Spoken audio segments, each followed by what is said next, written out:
Hi students, ನಿಮಗೆ ನಮ್ಮ YouTube ಚಾನಲ್ಗೆ ಸ್ವಾಗತ. ನೀವು ಮೊದಲನೇ ಬಾರಿ ನಮ್ಮ ಯೂಟ್ಯೂಬ್ ಚಾನಲ್ಗೆ ಬಂದಿದ್ದರೆ ಸಬ್ಸ್ಕ್ರೈಬ್ ಮಾಡಿ, ಬೆಲ್ ಐಕನ್ನ ಕ್ಲಿಕ್ ಮಾಡಿ. ಯಾಕಂದರೆ ನಾನು ಮಾಡಿರೋ ಎಲ್ಲ ವಿಡಿಯೋಗಳ ನೋಟಿಫಿಕೇಷನ್ ನಿಮಗೆ ಬರುತ್ತೆ. ಸೊ ಇವತ್ತು ನಾವು 7ನೇ ತರಗತಿಯ 2ನೇ ಸೆಮಿಸ್ಟರ್ನಲ್ಲಿರ್ತಕ್ಕಂಥ ಅಧ್ಯಾಯ 9 ಸುತ್ತಳತೆ ಮತ್ತು ವಿಸ್ತೀರ್ಣ ಘಟಕದ ಮುಂದಿನ ಭಾಗವನ್ನು ನೋಡೋಣ. ಕಳೆದ ವಿಡಿಯೋದಲ್ಲಿ ನಾವು ಸುತ್ತಳ ಮತ್ತು ವಿಸ್ತೀರ್ಣದ ಅರ್ಥವನ್ನು ನೋಡಿದ್ವಿ ಮತ್ತು ಕೆಲವು ಸೂತ್ರಗಳನ್ನು ನೋಡಿದ್ವಿ. ಸಮಾಂತರ ಚತುರ್ಭುಜದ ವಿಸ್ತೀರ್ಣ ಕಂಡುಹಿಡಿತಕ್ಕಂಥ ಲೆಕ್ಕಗಳನ್ನು ನಾವು ಮಾಡಿದ್ವಿ. ಈಗ ಮುಂದಿನ ಭಾಗವನ್ನು ನೋಡೋಣ. ಕಳೆದ ಬಾರಿ ಅಭ್ಯಾಸ 9.1ರಲ್ಲಿ ಪ್ರಥಮ ಭಾಗದಲ್ಲಿರ್ತಕ್ಕಂಥ ಸಮಾಂತರ ಚತುರ್ಭುಜದ ವಿಸ್ತೀರ್ಣ ಕಂಡುಹಿಡಿತಕ್ಕಂಥ ಲೆಕ್ಕಗಳನ್ನು ನೋಡಿದ್ವಿ. ಇವತ್ತು ನಾವು ತ್ರಿಭುಜದ ವಿಸ್ತೀರ್ಣ ಕಂಡುಹಿಡಿಯುವ ಲೆಕ್ಕಗಳನ್ನು ಮಾಡೋಣ. ಹಾಗೂ ಬಿಟ್ಟು ಹೋಗಿರುವ ಸಂಖ್ಯೆಗಳ ಸ್ಥಾನಗಳ ಬೆಲೆಗಳನ್ನು ಕಂಡುಹಿಡಿತಕ್ಕಂಥದ್ದನ್ನು ನೋಡೋಣ. ಅಂದರೆ ಇಲ್ಲಿ ಪಾದ ಕೊಟ್ಟಿರ್ತಾರೆ, ಎತ್ತರ ಬಿಟ್ಟಿರ್ತಾರೆ, ವಿಸ್ತೀರ್ಣಗಳನ್ನು ಕೊಟ್ಟಿರ್ತಾರೆ. ಸೊ ವಿಸ್ತೀರ್ಣ ಕಂಪ್ಲೀಟಾಗಿ ಕೊಟ್ಟು ಪಾದ ಅಥವಾ ಎತ್ತರವನ್ನು ಬಿಟ್ಟಿರ್ತಕ್ಕಂಥದ್ದನ್ನು ನಾವು ಕಂಡುಹಿಡಿಯೋದು ಹೇಗೆ ಅಂತ ನೋಡೋಣ. ಸೊ ಈ ಥರ ಲೆಕ್ಕಗಳು ಸಮಾಂತರ ಚತುರ್ಭುಜ ಮತ್ತು ತ್ರಿಭುಜ, ಈ ಪ್ರಶ್ನೆ 4ರವರೆಗೆ ನಾವು ಇವತ್ತಿನ ಈ ವಿಡಿಯೋದಲ್ಲಿ ನೋಡೋಣ. ಪ್ರಶ್ನೆ 2, ಪ್ರತಿ ತ್ರಿಭುಜದ ವಿಸ್ತೀರ್ಣವನ್ನು ಕಂಡು ಹಿಡಿಯಿರಿ. ಸೊ ಚಿತ್ರ ಇದಿದೆ, ಪಾದ ಕೊಟ್ಟಿದ್ದಾರೆ, ಎತ್ತರವನ್ನು ಕೊಟ್ಟಿದ್ದಾರೆ. ಸೊ ಪಾದ ಎಷ್ಟಿದೆ? 4 ಸೆಂಟಿಮೀಟರ್, ಎತ್ತರ ಎಷ್ಟಿದೆ? 3 ಸೆಂಟಿಮೀಟರ್. ಸೊ ಇದನ್ನು ನಾವು ಬರ್ಕೊಳ್ಳೋದು ಹೇಗೆ?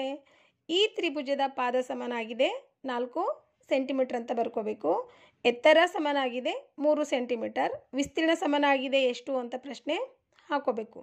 ಯಾಕಂದರೆ ನಮಗೆ ಕಂಡುಹಿಡಬೇಕಾಗಿರೋದು ವಿಸ್ತೀರ್ಣ. ಪ್ರತಿ ಸಾರಿ ಈ ತ್ರಿಭುಜದ ಪಾದ, ಈ ತ್ರಿಭುಜದ ಎತ್ತರ, ಈ ತ್ರಿಭುಜದ ವಿಸ್ತೀರ್ಣ ಅಂತ ಬರ್ಕೊಳ್ಳೋದಕ್ಕಿಂತ ಈ ತ್ರಿಭುಜದ ಅಂತ ಪ್ರಾರಂಭ ಮಾಡಿಬಿಟ್ಟು ಪಾದ ಸಮನಾಗಿದೆ, ಎತ್ತರ ಸಮನಾಗಿದೆ, ವಿಸ್ತೀರ್ಣ ಸಮನಾಗಿದೆ ಅಂತ ನಾವು ಬರ್ಕೋಬಹುದು. ಇಲ್ಲಿ ನಾನು ಬರೆದಿದ್ದೀನಿ ನೋಡಿ. ತ್ರಿಭುಜದ ವಿಸ್ತೀರ್ಣ ಪಾದ ಇಂಟು ಎತ್ತರ ಭಾಗಿಲೆ 2 ಆಗುತ್ತೆ. ಸೊ ತ್ರಿಭುಜದ ಪಾದ ಎಷ್ಟಿದೆ? 4 ಇದೆ, ಎತ್ತರ ಎಷ್ಟಿದೆ? 3 ಇದೆ, ಭಾಗಿಲೆ 2ರಲ್ಲಿ 2 1 2, 2 2 4. ಸೊ 2 ಗುಣಿಲೆ 3 ಉಳಿತು, 2 3 6. ಅಂದರೆ ಈ ತ್ರಿಭುಜದ ವಿಸ್ತೀರ್ಣ 6 ಚದರ ಸೆಂಟಿಮೀಟರ್. ಸೊ ಈ ಚದರ ಸೆಂಟಿಮೀಟರ್ ಅಂತಕ್ಕಂಥ ಬರೆಯೋದನ್ನು ನಾವು ಸ್ಕ್ವಯರ್ ಅಂತ ಹಾಕಿ ಕೂಡ ನಾವು ಬರಿತೀವಿ. ಸೊ ಇಲ್ಲಿ ಸ್ಕ್ವಯರ್ ಅಂತ ಅಂದರೆ ಚದರ ಅಂತಲೇ ಅರ್ಥ. ಘಾತ 2 ಅಂತ ಬರೆದಿದ್ವಿ ಅಂದರೆ ಇದು ಚದರ ಅಂತಲೇ ಅರ್ಥ. ನೋಡಿ ನೆಕ್ಸ್ಟ್ ಪ್ರಶ್ನೆ. ಪಾದ ಅಂದ ತಕ್ಷಣ ತ್ರಿಭುಜದು ಈ ಕೆಳಭಾಗದಲ್ಲಿರ್ತಕ್ಕಂಥದ್ದೇ ಪಾದ ಅಂತ ನಾವು ತಿಳ್ಕೊಳ್ಳಾಗಿಲ್ಲ. ಪ್ರತಿಯೊಂದು ತ್ರಿಭುಜಕ್ಕೆ 3 ಪಾದ 3 ಎತ್ತರ ಇದ್ದಿರ್ತದೆ. ಅದು ಅಸಮಬಾಹು ತ್ರಿಭುಜ ಇದ್ದಾಗ. ಸಮದ್ವಿಬಾಹು ತ್ರಿಭುಜ ಇದ್ದಾಗ 2 ಪಾದ 2 ಎತ್ತರ ಇರ್ತವೆ ಅಂತ ನಾವು ಹೇಳ್ಬೋದು. ಯಾಕಂದರೆ 2 ಬಾಹುಗಳು ಸಮ ಇರೋದಕ್ಕೋಸ್ಕರ ಪಾದ ಈ ಕಡೆ ಮಾಡಿದ್ರು ಅದೇ ಬರುತ್ತೆ, ಈ ಕಡೆ ಮಾಡಿದ್ರು ಅದೇ ಬರುತ್ತೆ. ಸೊ ಹೀಗಾಗಿ ಸಮದ್ವಿಬಾಹು ಇದ್ದಾಗ ಏನಿರುತ್ತೆ? ಅಳತೆ 2 ಪಾದಗಳ ಅಳತೆ, ಈ ಪಾದ 2 ಸಮ ಇರತಕ್ಕಂತಹ ಬಾಹುಗಳ ಪಾದ ಒಂದೇ ಅಳತೆ ಇರೋದಕ್ಕೋಸ್ಕರ ಅದರಲ್ಲಿ 2 ಪಾದ 2 ಎತ್ತರಗಳು ಇರ್ತವೆ ಅಂತ ನಾವು ಹೇಳ್ಬೋದು. ಇನ್ನು ಸಮಬಾಹು ತ್ರಿಭುಜ ಇದ್ದಿತ್ತು ಅಂತಂದರೆ ಎಲ್ಲ ಬಾಹುಗಳು ಸಮ ಇರೋದಕ್ಕೋಸ್ಕರ ನಾವು ಯಾವ ಕಡೆಯಿಂದ ಮಾಡಿದ್ರೂ ಪಾದನೂ ಒಂದೇ ಅಳತೆ ಇರುತ್ತೆ, ಎತ್ತರನೂ ಒಂದೇ ಅಳತೆ ಇರುತ್ತೆ. ಹೀಗಾಗಿ ನಾವು ಅದರಲ್ಲಿ ಒಂದೇ ಪಾದ ಒಂದೇ ಎತ್ತರ ಲೆಕ್ಕಗಳನ್ನು ನಾವು ಮಾಡ್ಬೋದು. ಈಗ ಕೊಟ್ಟಿರ್ತಕ್ಕಂಥ ತ್ರಿಭುಜಕ್ಕೆ ಪಾದ ಮತ್ತು ವಿಸ್ತೀರ್ಣವನ್ನು ನಾವು ಕಂಡುಹಿಡಿಯೋಣ. ನೋಡಿ, 5 ಪಾದ ಇದೆ, ಎತ್ತರ 3.2 ಇದೆ, 3.2 ಸೆಂಟಿಮೀಟರ್. ಸೊ ಇದನ್ನು ಹಾಗೆ ಬರ್ಕೊಳ್ಳೋದು. ಈ ತ್ರಿಭುಜದಲ್ಲಿ ಪಾದ ಸಮನಾಗಿದೆ 5 ಸೆಂಟಿಮೀಟರ್, ಎತ್ತರ ಸಮನಾಗಿದೆ 3.2 ಸೆಂಟಿಮೀಟರ್, ವಿಸ್ತೀರ್ಣ ಸಮನಾಗಿದೆ ಎಷ್ಟು? ಸೊ ತ್ರಿಭುಜದ ವಿಸ್ತೀರ್ಣ ಸೂತ್ರ ಪಾದ ಇಂಟು ಎತ್ತರ ಭಾಗಿಲೆ 2. 5 ಗುಣಿಲೆ 3.2, 3.2 ಭಾಗಿಲೆ 2 ಅಂತ ಬರ್ಕೊಂಡಾಗ ಈ 5 ಮತ್ತು 3.2ಕ್ಕೆ ನಾವು ಗುಣಾಕಾರ ಮಾಡಿದಾಗ 5 2 10, 5 3 10ಕ್ಕೆ 0 ಕೈಲ 1 ಆಗುತ್ತೆ, 5 3 15, 1 16 ಆಗುತ್ತೆ. ಸೊ ಇಲ್ಲಿ ಬಿಂದು ಕೊಟ್ಟಿರ್ತೀವಿ, ಇಲ್ಲಿ ಪಾಯಿಂಟ್ ಆದ ನಂತರ 1 ಅಂಕಿ ಇರೋದಕ್ಕೋಸ್ಕರ ಇಲ್ಲಿ ಬಿಂದು ಕೊಟ್ಟಿರ್ತೀವಿ. 2 1 2, 2 8 16 ಕಟ್ಟಾಗುತ್ತೆ. ಸೊ ಈಗ ಈ ಒಂದು ತ್ರಿಭುಜದ ವಿಸ್ತೀರ್ಣ ಎಷ್ಟು ಬಂತು? 8 ಚದರ ಸೆಂಟಿಮೀಟರ್ ಅಥವಾ 8 ಸ್ಕ್ವಯರ್ ಸೆಂಟಿಮೀಟರ್ ಆಗುತ್ತೆ. ನೆಕ್ಸ್ಟ್ 3ನೇ ತ್ರಿಭುಜ. ಇದು ಲಂಬಕೋನ ತ್ರಿಭುಜ ಇದೆ. ಏನಿದೆ ಇದು? ಲಂಬಕೋನ ತ್ರಿಭುಜ. ಸೊ ಇದರಲ್ಲಿ ನಾವು ಮೂರನ್ನಾದರೂ ಲಂಬವಾಗಿ ಬಂದಿರತಕ್ಕಂಥ ರೇಖೆಗೆ ನಾವು ಎತ್ತರ ಅಂತ ಕನ್ಸಿಡರ್ ಮಾಡಿದಾಗ ಪಾದ 3 ಆದಾಗ 4 ಎತ್ತರ ಆಗುತ್ತೆ. ಪಾದ 4 ಅಂತ ಅಂದ್ಕೊಂಡಾಗ 3 ಸೆಂಟಿಮೀಟರು ಎತ್ತರ ಆಗುತ್ತೆ. ಸರಿ, ಈ ತ್ರಿಭುಜದ ಪಾದ 3 ಸೆಂಟಿಮೀಟರ್, ಎತ್ತರ 4 ಸೆಂಟಿಮೀಟರ್, ವಿಸ್ತೀರ್ಣ ಸಮನಾಗಿದೆ ಎಷ್ಟು ಅಂತ ಅದೇ ಥರ ಪ್ರಶ್ನೆ ಬರೆದ್ಬಿಟ್ಟು ತ್ರಿಭುಜದ ವಿಸ್ತೀರ್ಣ ಪಾದ ಇಂಟು ಎತ್ತರ ಭಾಗಿಲೆ 2 ಸೂತ್ರ ಹಾಕ್ಕೊಂಡು ನೆಕ್ಸ್ಟ್ ಪಾದ 3 ಸೆಂಟಿಮೀಟರ್, ಎತ್ತರ 4 ಸೆಂಟಿಮೀಟರ್ ಭಾಗಿಲೆ 2 ಅಂತ ಬರ್ಕೊಂಡು 2 1 2 2 2 4 ಸೊ 3 2 6. ಹಾಗಾದರೆ ಈ ಒಂದು ತ್ರಿಭುಜದ ವಿಸ್ತೀರ್ಣ 6 ಚದರ ಸೆಂಟಿಮೀಟರ್ ಆಗುತ್ತೆ. 4ನೇ ತ್ರಿಭುಜ ನೋಡಿ, ಇದು ವಿಶಾಲ ಕೋನ ತ್ರಿಭುಜ ಇದೆ. ಸೊ ವಿಶಾಲ ಕೋನ ತ್ರಿಭುಜ ಇದ್ದಾಗ ಎತ್ತರವನ್ನು ನಾವು ಲಂಬವಾಗಿಯೇ ಅಳಿಬೇಕಾಗುತ್ತೆ. ಹೀಗಾಗಿ ನಾವು ಎತ್ತರವನ್ನು ಏನು ತಗೋಬೇಕು, ಹೊರಗಡೆ ತಗೊಳ್ಬೇಕಾಗುತ್ತೆ. ಲಂಬವಾಗಿ ಬರ್ತಕ್ಕಂತಹ ಎತ್ತರವನ್ನೇ ನಾವು ಎತ್ತರ ಅಂತ ಕನ್ಸಿಡರ್ ಮಾಡ್ತೀವಿ. ಸೊ ಇಲ್ಲೇನಿದೆ ನೋಡಿ, 3 ಸೆಂಟಿಮೀಟರ್ ಪಾದ ಇದೆ. ಅಂದರೆ ಪಾದ ಇಲ್ಲಿಂದ ಇಲ್ಲಿವರೆಗೆ ಅಲ್ಲ ವಿದ್ಯಾರ್ಥಿಗಳೇ, ಪಾದ ಇಲ್ಲಿಂದ ಇಲ್ಲಿವರೆಗೆ. ಸೊ ತ್ರಿಭುಜ ಎಷ್ಟಿದೆಯೋ ಅಳತೆ ಅಷ್ಟೇ ನಾವು ತೊಗೊಳ್ಬೇಕು. ಮುಂದಿದ್ದು ನಾವು ತೊಗೊಂಡಿರೋದು ಕೇವಲ ಎತ್ತರವನ್ನು ನೋಡ್ಕೊಳ್ಳಿಕ್ಕೋಸ್ಕರ ನಾವು ಡಾಟ್ ಡಾಟ್ ಡಾಟ್ ಡಾಟ್ ಹಾಕಿ ನಾವು ಅದನ್ನು ಬರ್ಕೊಳ್ತೀವಿ. ಸೊ ಎತ್ತರ ಏನಿದೆ 2 ಸೆಂಟಿಮೀಟರ್. ಇಲ್ಲೂ ಕೂಡ ಅದೇ ಥರ ಬರ್ಕೊಳ್ಳೋದು. ತ್ರಿಭುಜದ ಪಾದ ಸಮನಾಗಿದೆ 3 ಸೆಂಟಿಮೀಟರ್, ಎತ್ತರ ಸಮನಾಗಿದೆ 2 ಸೆಂಟಿಮೀಟರ್, ವಿಸ್ತೀರ್ಣ ಸಮನಾಗಿದೆ ಎಷ್ಟು ಅಂತ ಪ್ರಶ್ನೆ ಹಾಕಿ ತ್ರಿಭುಜದ ವಿಸ್ತೀರ್ಣ ಪಾದ ಇಂಟು ಎತ್ತರ ಭಾಗಿಲೆ 2 ಅಂತ ಬರ್ಕೊಂಡು 3 ಗುಣಿಲೆ 2 ಭಾಗಿಲೆ 2 ಅಂದಾಗ ಇಲ್ಲಿ ನಾವು 3 2 6 ಭಾಗಿಲೆ 2 ಅಂತ ಬರ್ಕೊಂಡು ಆಮೇಲೆ ಕಟ್ ಮಾಡಿದಾಗಲೂ ಉತ್ತರ 3 ಬರುತ್ತೆ. ಅಥವಾ 2 2 ಕಟ್ ಮಾಡಿದಾಗಲೂ ಉತ್ತರ 3 ಬರುತ್ತೆ. ಸೊ ನಾವು ಹೀಗೆ ಗುಣಾಕಾರ ಮಾಡಿ ನಂತರ ಭಾಗಾಕಾರ ಮಾಡಿದಾಗಲೂ ಅದೇ ಉತ್ತರ ಬರುತ್ತೆ. ಭಾಗಾಕಾರ ಮೊದಲೇ ಕಟ್ ಮಾಡಿಬಿಟ್ಟು ಆಮೇಲೆ ನಾವು ಅಂಕಿಯನ್ನು ಗುಣಾಕಾರ ಮಾಡಿಟ್ಟಾಗಲೂ ಉತ್ತರ ಅದೇ ಬರುತ್ತೆ. ನೋಡಿ, ಈ ತ್ರಿಭುಜದ ವಿಸ್ತೀರ್ಣ 3 ಚದರ ಸೆಂಟಿಮೀಟರ್. ಮುಂದಿನ ಪ್ರಶ್ನೆ, ಬಿಟ್ಟು ಹೋಗಿರುವ ಬೆಲೆಗಳನ್ನು ಕಂಡು ಹಿಡಿಯಿರಿ. ಸೊ ಇಲ್ಲಿ ಒಂದು ತ್ರಿಭುಜ ತ್ರಿಭುಜದ ಸಮಾಂತರ ಚತುರ್ಭುಜದ ಪಾದ ಅಥವಾ ಎತ್ತರ ವಿಸ್ತೀರ್ಣ ಕೊಟ್ಟಿರ್ತಾರೆ, ಪಾದ ಕೊಟ್ಟಿರಲ್ಲ ಅಥವಾ ಎತ್ತರ ಕೊಟ್ಟಿರಲ್ಲ. ಸೊ ಅದನ್ನು ನಾವು ಪ್ರತಿಯೊಂದನ್ನು ಲೆಕ್ಕ ಮಾಡಿ ಉತ್ತರಗಳನ್ನು ಇಲ್ಲಿ ಸೇರಿಸಬೇಕಾಗಿರುತ್ತೆ. ನಾನು ಇಲ್ಲಿ ಮಾಡಿ ಸೇರಿಸಿದ್ದೀನಿ ನೋಡಿ. ಈ ಥರ ಪ್ರತಿಯೊಂದು ಲೆಕ್ಕಗಳನ್ನು ಮಾಡಿ ಇಲ್ಲಿ ಎತ್ತರ ಬಿಡಲಾಗಿತ್ತು. ಈ ಥರ ಯಾವ ಒಂದು ಅಂಶವನ್ನು ಬಿಟ್ಟಿದ್ರು ಅದನ್ನು ನಾವು ಅದೇ ಸೂತ್ರಗಳನ್ನು ಇಲ್ಲಿ ಬರೆದಿದ್ದೀನಿ ನೋಡಿ. ಒಂದು ಲೆಕ್ಕ ತೋರಿಸ್ತೀನಿ ಉದಾಹರಣೆಗೆ. ಈ ಸಮಾಂತರ ಚತುರ್ಭುಜದಲ್ಲಿ ಪಾದ ಸಮನಾಗಿದೆ 20 ಸೆಂಟಿಮೀಟರ್, ವಿಸ್ತೀರ್ಣ 246 ಚದರ ಸೆಂಟಿಮೀಟರ್. ಸೊ ಈಗ ನಮಗೆ ಎತ್ತರ ಗೊತ್ತಿಲ್ಲ, ಎತ್ತರ ಸಮನಾಗಿದೆ ಎಷ್ಟು ಅಂತ ಬರ್ಕೊಳ್ಳೋದು. ಯಾವುದೇ ಒಂದು ಸೂತ್ರದಲ್ಲಿ ಇರ್ತಕ್ಕಂಥ ಅಂಶಗಳಲ್ಲಿ ಎಲ್ಲ ಅಂಶ ಕೊಟ್ಟು ಯಾವುದಾದ್ರೂ ಒಂದು ಅಂಶ ಕೊಟ್ಟಿದ್ದಿಲ್ಲ ಅಂದರೆ ನಾವೇನು ಮಾಡ್ಬೋದು, ಲೆಕ್ಕಗಳನ್ನು ಮಾಡಿ ಲೆಕ್ಕವನ್ನು ನಾವು ಕ್ಯಾಲ್ಕುಲೇಟ್ ಮಾಡಿ ಆ ಉತ್ತರವನ್ನು ನಾವು ಕಂಡುಕೋಬಹುದು. ಈಗ ಈ ಸಮಾಂತರ ಚತುರ್ಭುಜದ ವಿಸ್ತೀರ್ಣದಲ್ಲಿ ಸಮಾಂತರ ಚತುರ್ಭುಜದ ವಿಸ್ತೀರ್ಣ, ಪಾದ, ಎತ್ತರ ಈ 3 ಅಂಶಗಳು ಬಂದಿರ್ತವೆ. ಅದರಲ್ಲಿ ನಮಗೆ ವಿಸ್ತೀರ್ಣ ಕೊಟ್ಟಿಲ್ಲ, ಪಾದ ಮತ್ತು ಎತ್ತರ ಕೊಟ್ಟಿದ್ದಾರೆ ಅಂದರೆ ನಾವು ವಿಸ್ತೀರ್ಣವನ್ನು ಕಂಡುಹಿಡಿಬೋದು. ವಿಸ್ತೀರ್ಣ ಕೊಟ್ಟು ಪಾದ ಕೊಟ್ಟಿದ್ದಾರೆ, ಎತ್ತರ ಕೊಟ್ಟಿಲ್ಲ ಅಂದಾಗಲೂ ನಾವು ಕಂಡುಹಿಡಿಬೋದು.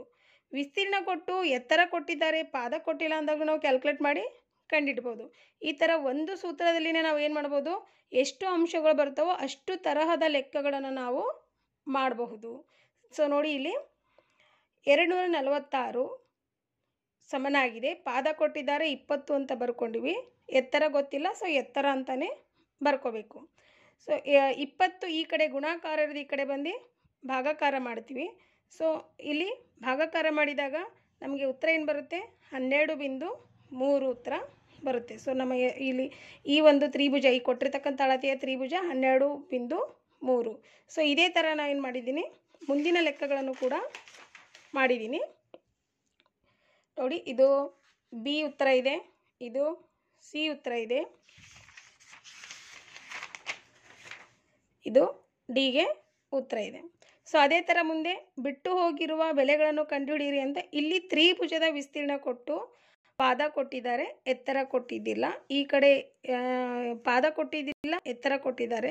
ಸೊ ಪಾದ ಅಥವಾ ಎತ್ತರ ಇದರಲ್ಲಿ ಗ್ಯಾಪ್ ಮಾಡಿದಾಗ ಯಾವ ಥರ ಮಾಡುವಂಥ ನಾವು ಇವಾಗ ಸಮಾಂತರ ಚತುರ್ಭುಜದ ಯಾವ ಥರ ಲೆಕ್ಕವನ್ನು ನೋಡ್ಕೊಂಡು ಬಂದಿವಲ್ಲ, ಅದೇ ಥರ ಇದನ್ನು ಕೂಡ ಏನಿದೆ ಅದೇ ಥರ ಮಾಡೋದು ಇದೆ.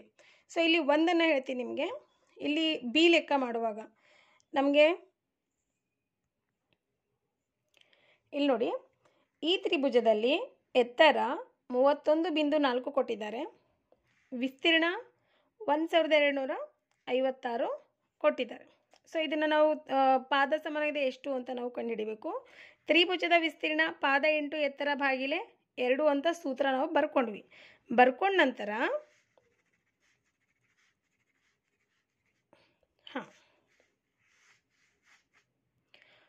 1256 ವಿಸ್ತೀರ್ಣ ಇದೆ, ಬರ್ಕೊಂಡ್ವಿ. ನೆಕ್ಸ್ಟ್ ಸಮನಾಗಿದೆ ಪಾದ ಇಂಟು ಎತ್ತರ ವ್ಯಾಲ್ಯೂ ಕೊಟ್ಟಿದ್ದಾರೆ, ಬರ್ಕೊಂಡ್ವಿ. ಭಾಗಿಲೆ 2ಕ್ಕೆ 2 ಬರ್ಕೊಂಡ್ವಿ.